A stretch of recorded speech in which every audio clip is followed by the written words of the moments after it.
रूत की पुस्तक अध्याय 2 वचन 1 से 23। रूत बोआज के खेतों में। नाहोमी के पति एलीमेलेक के कुल में उसका एक बड़ा धनी कुटुंबी था जिसका नाम बोआज था। मोआबिन रूत ने नाहोमी से कहा, मुझे किसी खेत में जाने दे कि जो मुझ पर अनुग्रह की दृष्टि करे उसके पीछे पीछे मैं सिला बिनती जाऊं। उसने कहा, चली जा बेटी। इसलिए वह जाकर एक खेत में लवने वालों के पीछे बिनने लगी, और जिस खेत में वह संयोग से गई थी वह एलीमेलेक के कुटुंबी बोअज का खेत था। और बोअज बैतलहम से आकर लवने वालों से कहने लगा, यहोवा तुम्हारे संग रहे। और वे उससे बोले, यहोवा तुझे आशीष दे। तब बोअज ने अपने उस सेवक से जो लवने वालों के ऊपर ठहराया गया था पूछा, वह किसकी कन्या है? जो सेवक लवने वालों के ऊपर ठहराया गया था उसने उत्तर दिया, वह मोआबिन कन्या है जो नाहोमी के संग मोआब देश से लौट आई है। उसने कहा था, मुझे लवने वालों के पीछे पीछे फूलों के बीच बिनने और बालें बटोरने दे। तो वह आई और भोर से अब तक यहाँ है, केवल थोड़ी देर तक घर में रही थी। तब बोआज ने रूत से कहा, हे मेरी बेटी, क्या तू सुनती है? किसी दूसरे के खेत में बिनने को न जाना, मेरे ही दासियों के संग यहीं रहना। जिस खेत को वे लवती हो उस पर तेरा ध्यान बंधा रहे और उन्हीं के पीछे पीछे चला करना, क्योंकि मैंने जवानों को आज्ञा नहीं दी कि वे तुझे तंग न करें।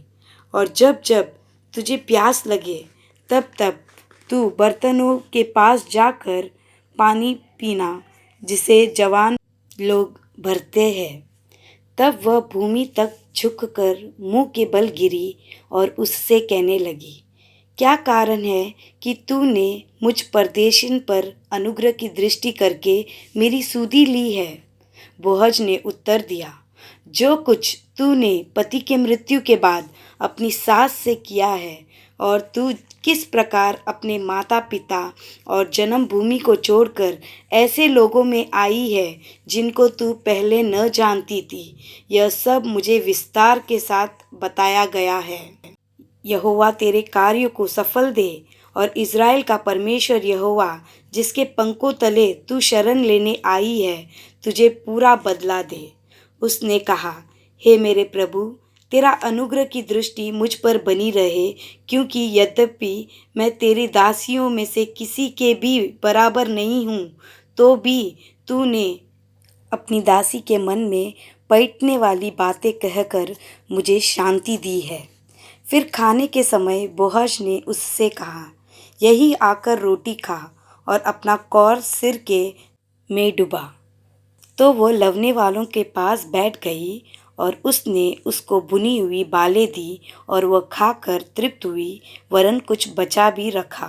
जब वह बिनने को उठी तब बोआज ने अपने जवानों को आज्ञा दी, उसको फूलों के बीच बीच में भी बिनने दो, और दोष मत लगाओ, वरन मुट्ठी भर जाने पर कुछ कुछ निकाल कर गिरा भी दिया करो, और उसके बिनने के लिए छोड़ दो और उसे घुड़को मत।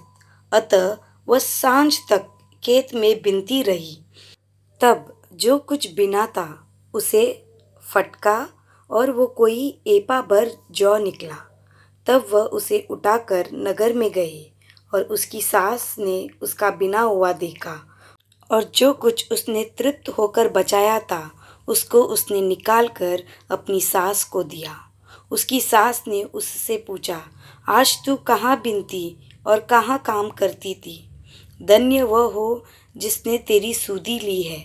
तब उसने अपनी सास को बताया कि मैंने किसके पास काम किया, और कहा, जिस पुरुष के पास मैंने आज काम किया उसका नाम बोअज है। नाहोमी ने अपनी बहू से कहा, वह यहोवा की ओर से आशीष पाए, क्योंकि उसने न तो जीवित पर से और न मरे हुओं पर से अपनी करुणा हटाई। फिर नाहोमी ने उससे कहा, वह पुरुष तो हमारा एक कुटुंबी है, वरन उनमें से है जिनको हमारी भूमि छुड़ाने का अधिकार है। तब रूत मोआबिन बोली, उसने मुझसे यह भी कहा, जब तक मेरे सेवक मेरी सारी कटनी पूरी न कर चुके तब तक उन्हीं के संग संग लगी रह। नाहोमी ने अपनी बहू रूत से कहा, मेरी बेटी, यह अच्छा भी है कि तू उसी की दासियों के साथ साथ जाया करे और वे तुझसे दूसरे के खेत में न मिले।